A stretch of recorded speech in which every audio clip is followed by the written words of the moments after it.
चेतननी गणपती चोरला? हा?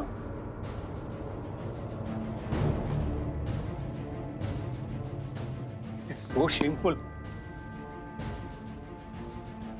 मी त्या रघुवर संशय घेतोय.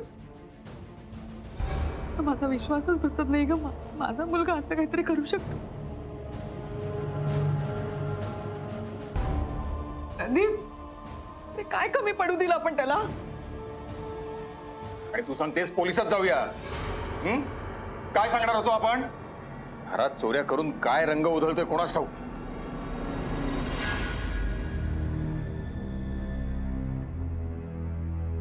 प्लीज प्लीज शांत व्हा.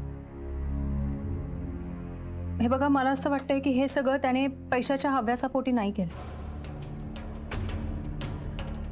या सगळ्या मागे नक्कीच काहीतरी वेगळं कारण असणार. पण आता सगळ्यात आधी चेतनला शोधून काढणं जास्त महत्वाचं. एकदा का तो सापडला ना की सगळ्याच गोष्टी आपोआप क्लिअर होतील. पण तोपर्यंत तुम्ही प्लीज शांत राहा.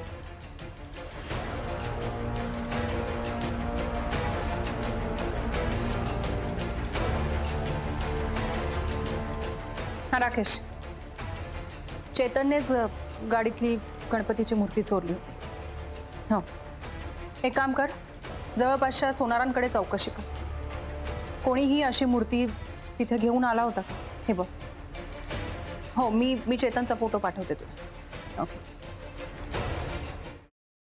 Paneer mushroom stick with barbecue sauce करण्यासाठी लागणारे साहित्य: किसलेलं गाजर, उकडलेला बटाटा, पनीर, तांदूळाचं पीठ, रवा, मटार, मशरूम, कोबी, मीठ, मिरची, कोथिंबीर आणि बार्बेक्यू सॉस. कृती: प्रथम एका बाउलमध्ये किसलेलं गाजर, उकडलेला बटाटा, कुस्करलेलं पनीर, मटार, मशरूम, हिरवी मिरची, कोथिंबीर, कोबी, मीठ आणि तांदूळाचं पीठ घालून सर्व एकजीव करून घ्यावं. तयार मिश्रणाच्या स्टिक बनवून रव्यामध्ये घोळवून गरम तेलात तळून घ्याव्यात आणि सर्व्ह कराव्यात.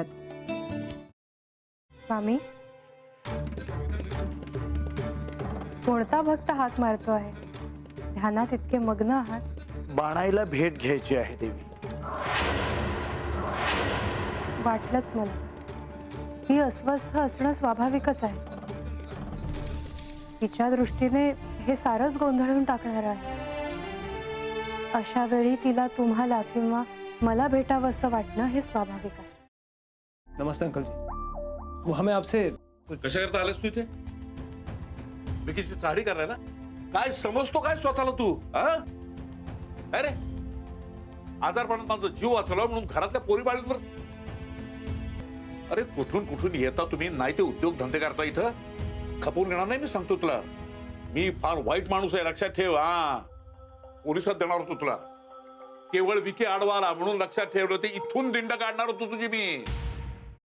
मामा, आता आपण काहीच करू शकत नाही.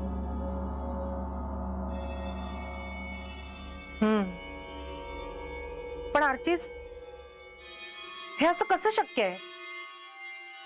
आपण तर सगळे आवाज रेकॉर्ड केले होते ना, राईट? हो. मग हे असे कोणते आवाज रेकॉर्ड झाले जे आपल्याला ऐकूच आले नाहीत? I mean, how can it be possible?